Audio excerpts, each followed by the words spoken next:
Merci Nice. J'invite Donald Shoup donc à rejoindre le pupitre pour une première présentation introductive au débat.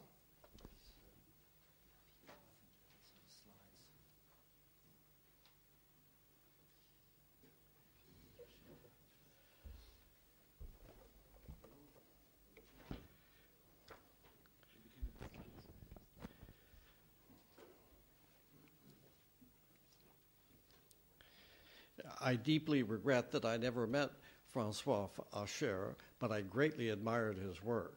And I'd like in my comments today to address some of the issues that he was a leader in bringing to our attention. He was certainly one of the most famous urban planners. My profession, I'm an urban planner. He was one of the most famous urban planners in the world. He had a great reputation, and I regret that I'm not able to meet him here. In terms of greenhouse emissions, you can see that California has a long way to go to reach its 1990 level. And this is what we are committed to do by law in California, is to reduce our greenhouse gas emissions to their 1990 level. I'd like to give you some background about the transportation policies that will make this a difficult task, that American motor vehicles by themselves consume 1 out of every 1/8 of the petroleum produced in the world. And we import 60% of this oil from overseas. We pay for these imports with borrowed money. We have many more vehicles than licensed drivers.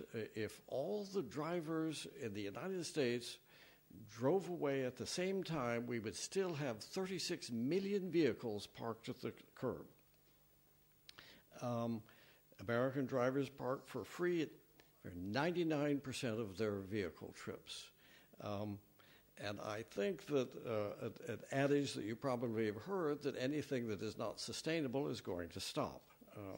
And I think that California is being forced to take steps to deal with our transportation problems because of a commitment made in a law passed in 2006. We're committed to reduce our GHG emissions to 1990 levels. And there's very elaborate measures on whether we are accomplishing this and how to do it. One of the first efforts is to measure what our emissions are now and estimate what they were in 1990. It's a much more difficult task than I imagined. A number of my students work at the Climate Action Registry, where they're trying to estimate emissions from every city and region, and it's a very, very difficult task to do. But I think that we're making headway on that.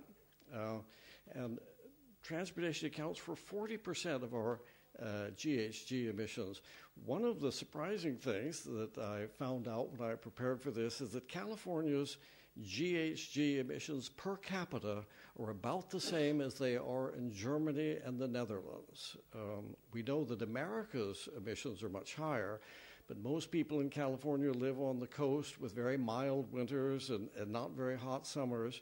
So nature has reduced our GHG emissions. We make up for that with a lot of transportation GHG emissions. There are 3 main strategies that have been developed to respond to this commitment to reduce emissions. One is the long-standing American policy of keeping fuel taxes low, but requiring that vehicles have high efficiency. California wanted to increase its vehicle efficiencies above what the federal government required, but one of the first things in the new administration is to commit the whole nation to saying that the average fuel efficiency of the fleet of new cars will be increased by about 35% by 2016. Another effort in California alone is to reduce the carbon content of fuels, which sounds like a difficult task, but this is the carbon content in what is called the full fuel cycle, from extraction to transportation to refining.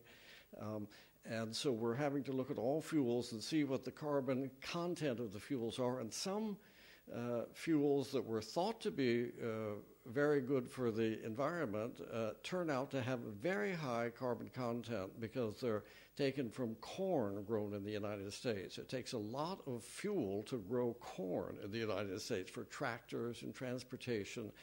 So I think one of the benefits is looking very carefully at the carbon content of our fuel, and you could reduce the carbon content by selecting fuels that don't require very heavy energy costs in refining and growing. Those first two strategies are to reduce the greenhouse gas emissions per mile. And the third strategy, which is much harder to do, is to reduce vehicle travel. I think it's easier and less threatening to reduce the emissions per kilometer than it is to reduce the number of kilometers you drive.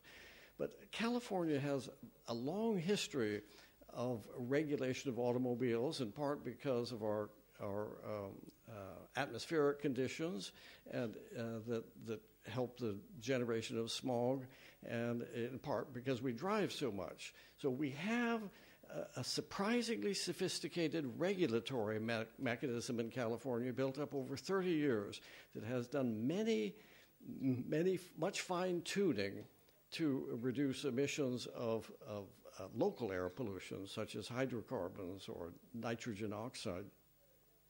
But one of the kinds of things that we're doing is to ensure that cars' tires are inflated properly.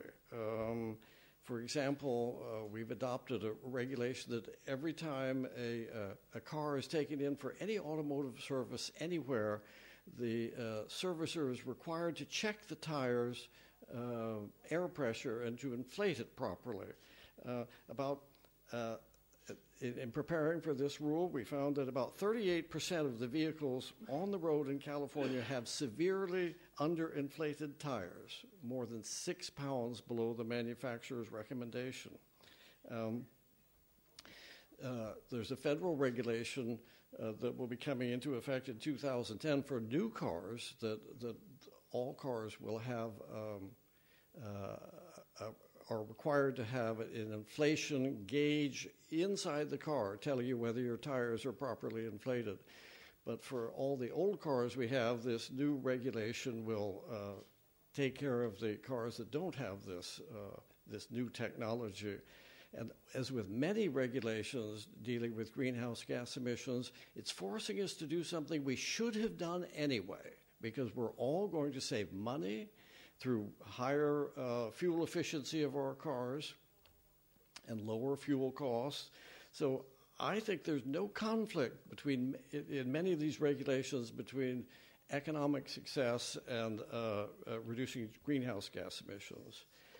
There's also a regulation that I'm sure some of you know about called pay-as-you-drive insurance, where there's a new kind of insurance that you will pay for your automobile insurance only according to the distance that you drive. It's not per year, or it's per kilometer driven, because the more you drive, the more likely you are to have an accident. It makes sense to charge you for your insurance according to how far you drive. And most of the estimates are it'll be about 6 cents per mile driven.